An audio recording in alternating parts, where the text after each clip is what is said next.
Mechanic shirts or just shirts that you've dirtied up over the years with all those do-it-yourself projects at home, we've got the perfect solution because Spot Stuff, which is a powder-based cleaning solution, can remove those pesky oil and grease stains that can sometimes be impossible to get out. Since Spot Stuff is a powder, it doesn't spread the mess around and it takes out those grease and oil stains really easily. And we're just gonna apply the Spot Stuff directly to the motor oil stain. All right, so I've got the shaker bottle, just shake it right on. And then of course, it's always a good idea to just spread it around a little bit. Make sure you get all the different parts of the stain.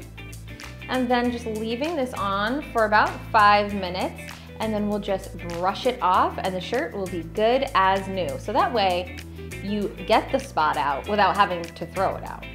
Spot Stuff, taking the spots out of your stuff.